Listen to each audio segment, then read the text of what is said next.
There are 6 key blueprint elements crucial to the success of a Moana movie they left out that, if put back in, would make it just as good, if not better, than the original. A lot of these are disappointingly simple, like you're supposed to learn this on day 1 in writing school simple.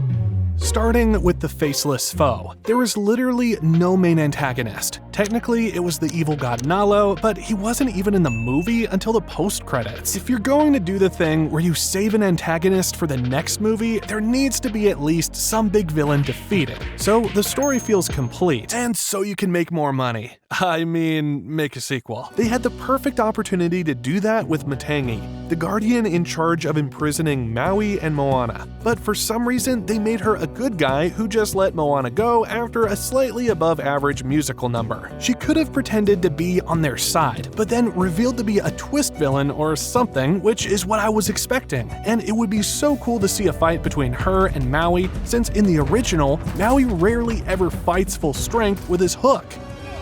Maybe with a musical battle too. Having that in the sequel would satisfy a big itch for the fans. This is what sequels are supposed to be for, right? Showing cool stuff the original could not, building awe from what was set up in the previous movie, and there could also be comedic scenes as the group tries to sneak out without being caught by Matangi. Dwayne Johnson-style comedy. Speaking of, this could also show us unique and creative ways Maui has to use his shape-shifting powers, like turning into a hawk and flying towards her. When she attacks, he turns into an ant to avoid the blast, and while falling down, he turns into an elephant to crush her. Finally, Matangi could have been in the finale, helping Nalo stop them from touching the island, making things more challenging. Just when all hope is lost, as Maui is unable to fight both Nalo and Matangi, their boat, struck by lightning, sinks. All of them are going to drown. But out of the blue, the Kakamora have returned. The battleships arrive and the Kakamora tribe open fire on Matangi. Matangi strikes back, destroying the darts and piercing a big hole in one of their ships. The Kakamora put the blob thing on a catapult, they tickle it with the feather, and as it's about to sneeze, they launch it at Matangi. Wouldn't a battle like this be amazing? Maui, Moana's team, and the Kakamora versus Matangi and Nalo? The second element is the aimless god. Now, believe it or not, but the fact that the villain wasn't in the movie isn't the only problem with him. In all my years of film fixing, I never thought I'd have to dedicate this much time and effort to fix a villain who only had 15 seconds of screen time. The next issue is Nalo's motive. First, let's take a look at Te Kā, the villain of Moana 1. She didn't have the most creative motive of wanting to destroy everything after her heart got stolen, but it's simple, sympathetic enough, and did get the job done. They didn't want anything more complex because they didn't want the movie to be more about her than it needed to be. At least it was a motive. I could not say the same for Nalo. Now, I know there are some villains who don't have motives and are just evil for the sake of being evil, but are still good, like Jafar, Scar, and the Evil Queen.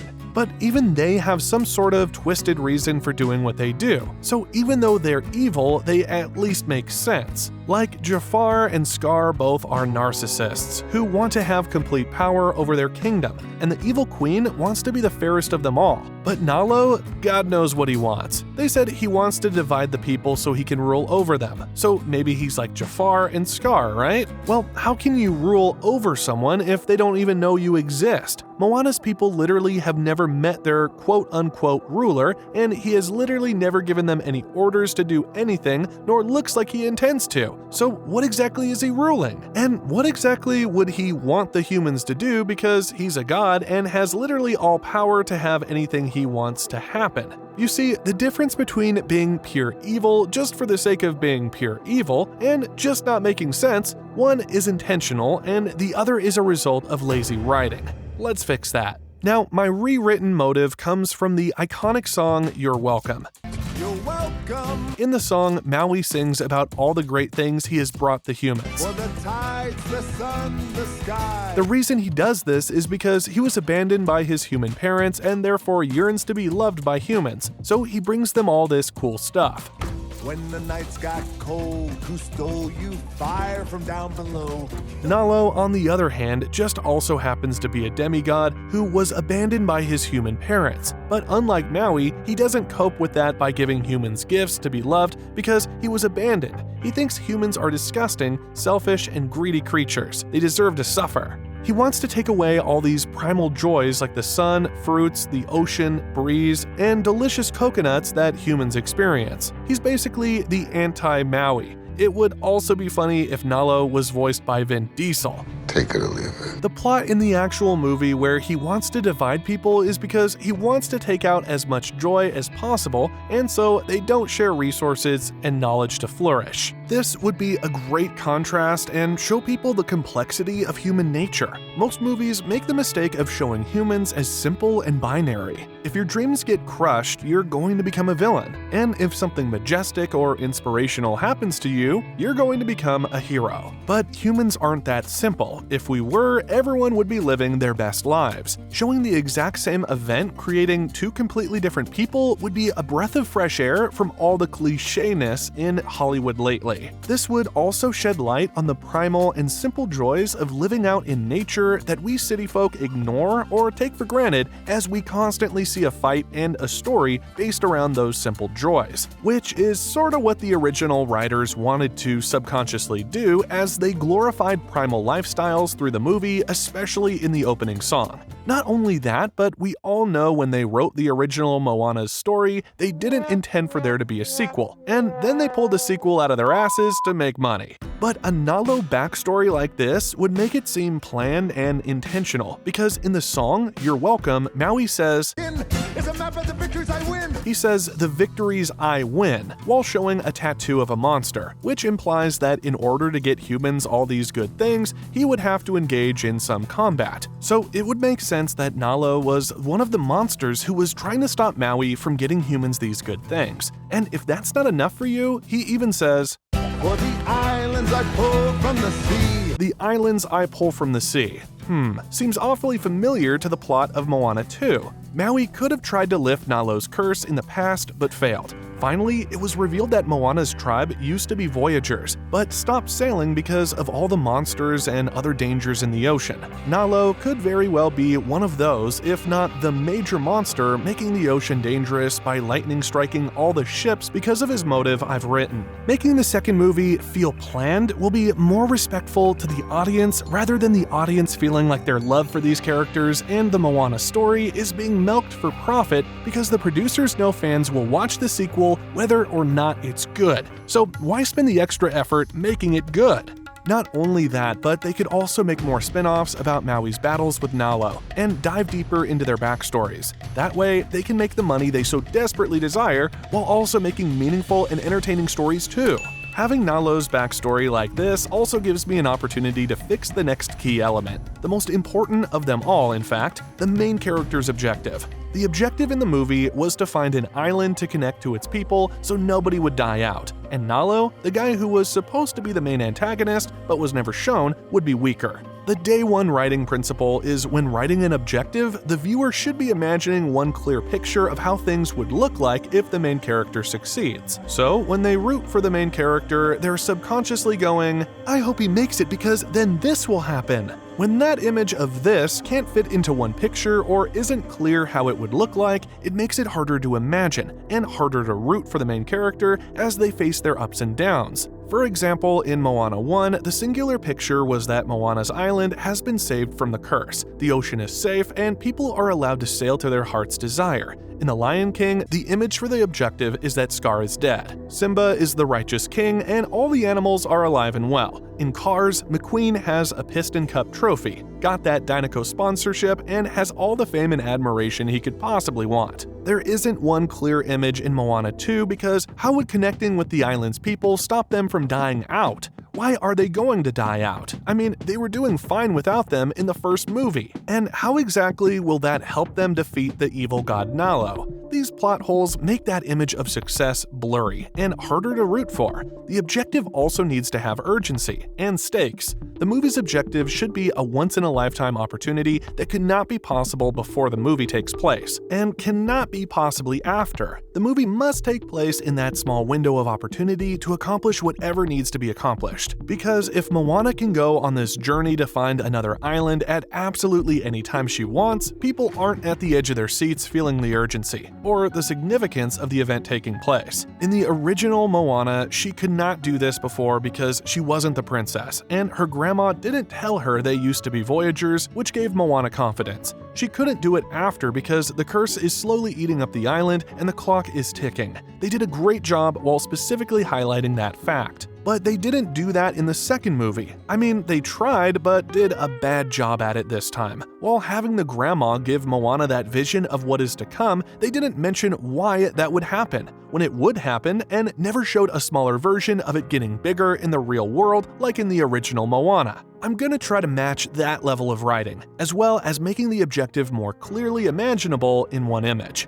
There is a disease going around the island just like the first movie, but this time it doesn't affect trees and plants, it affects humans. Villagers start coughing and are unable to work. Even Moana's own mother is infected. As the mother lays hopelessly on a bed, the tribe's doctors are baffled with this unexpected horror. It's nothing like they've seen before, not even similar. The doctors know no cure, but one person has the answer. This is a sickness from a faraway land, from another place, another island, another people. If you want to heal her, you must find those people. If it is their disease, the cure must also be theirs. Not only that, but something else strange happens too. The ocean no longer has the vibrant blue look, the sun no longer feels warm, and the grass feels prickly on your feet. We cut to Maui chained up as Nalo stares at him.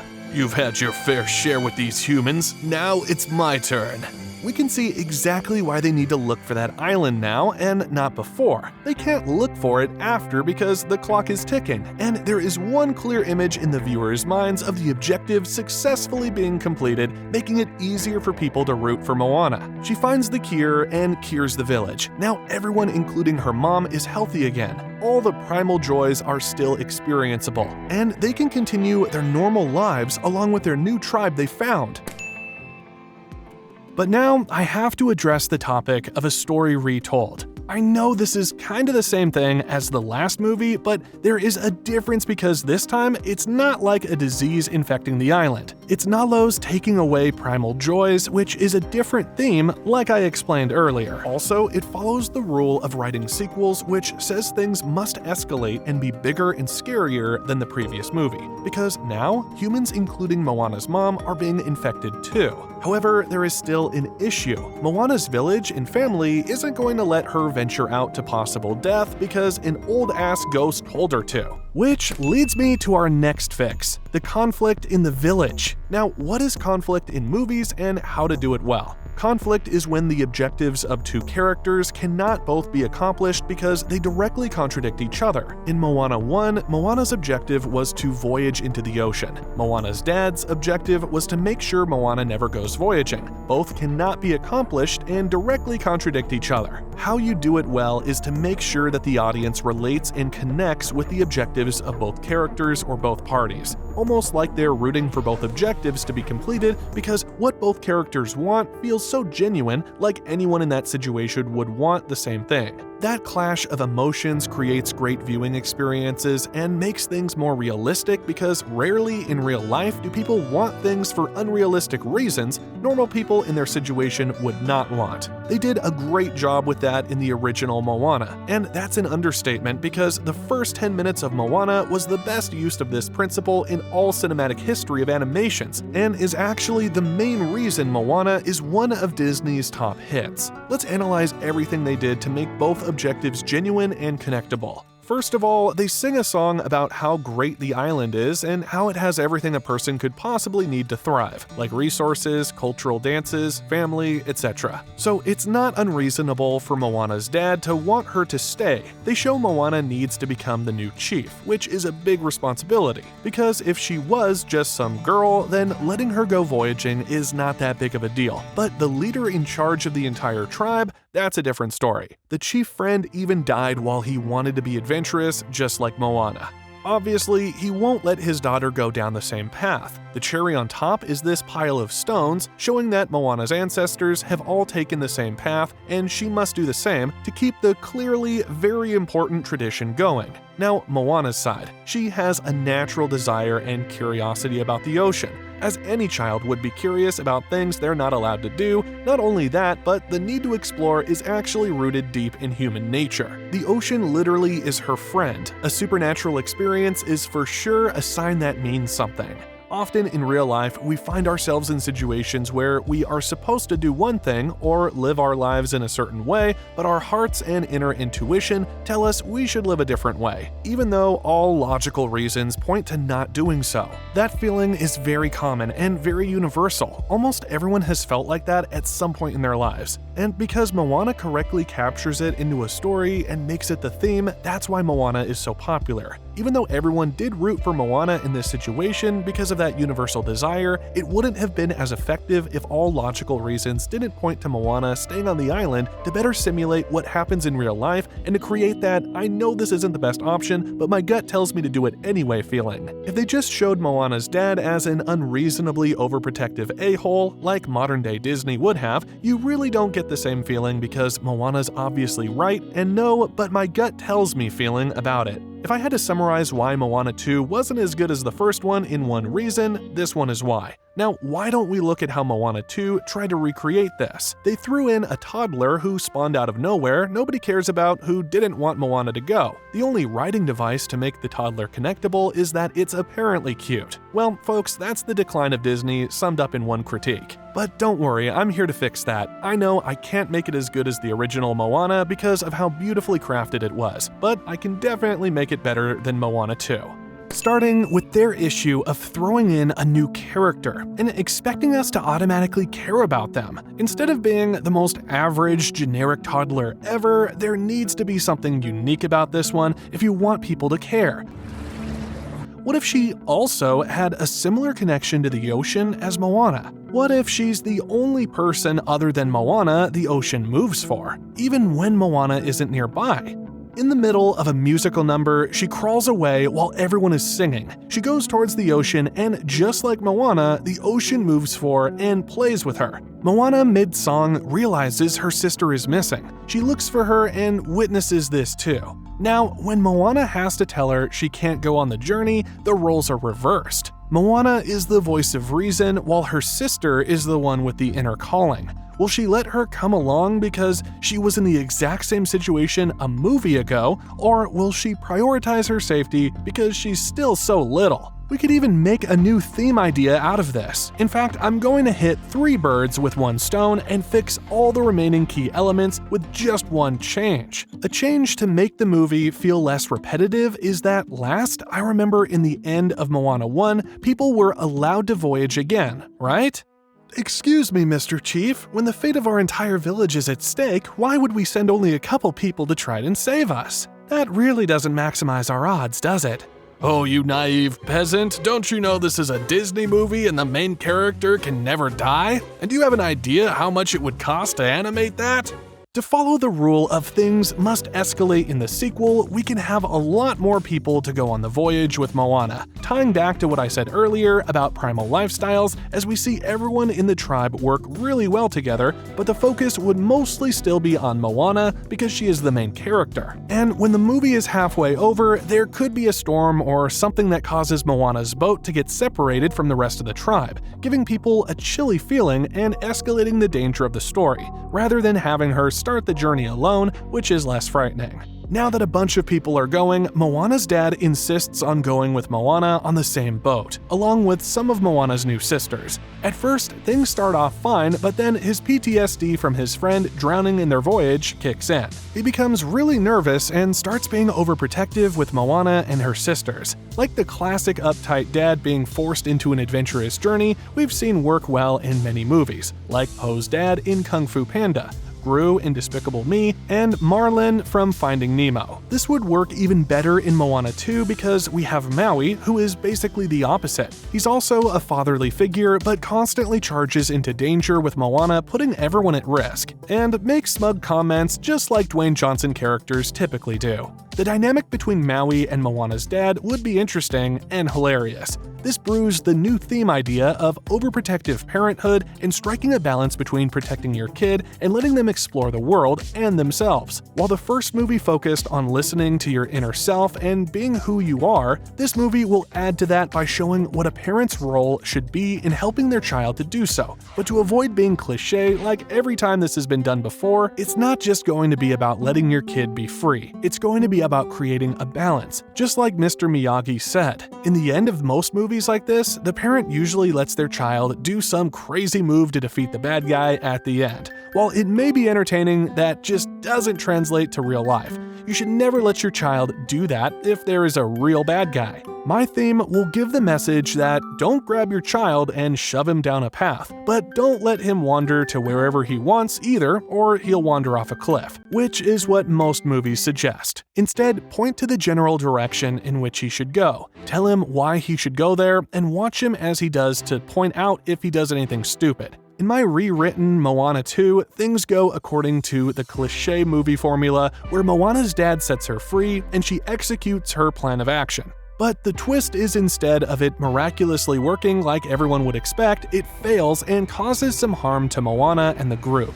Then, later in the movie, in the actual end, Dad somehow learns from his mistakes, maybe from the advice of the ghost grandma. Now, he critiques her plan to defeat the bad guy by removing risky elements, telling her to wait a bit before executing it, and following her as she does, even catching her once when she falls and putting her back on balance. Only then her plan succeeds. This theme will also have the side character on the boat actually contribute something to the story instead of being there just for the sake of being there, because Moana's dad is also their dad's, so he'll be just as protective to all of them. If for some reason you desperately want these other side characters to be there, they can be one of the tribe members on different boats and only occasionally pop in for jokes so they don't get more screen time than they deserve. Now that I've fixed all 6 of these key elements, there is still one major element I have yet to fix, and it's the reason these 6 elements are missing: Hollywood. These greedy cash grabs will go on till every classic beautiful movie that made our childhoods is ruined, sucked dry to fill pockets. Kids growing up today will no longer learn the meaningful morals we were filled with while watching real movies. I'm not exaggerating when I say that's a very serious problem, whose consequences will go beyond the screen and into real life. It's not going to stop unless someone does something about it, and that someone will be me. Me and you. I'm going to make a movie of my own, a movie just like the good old days when they had wholesome messages, great writing, and passion. But if I want movie investors to take me seriously, I need to have some credibility, like having a large following. While most YouTubers tell you to subscribe because they want more sponsorship money, I'm telling you to subscribe because I want to save the movie industry from the pandemic of greed infecting everything today, and make society a better place.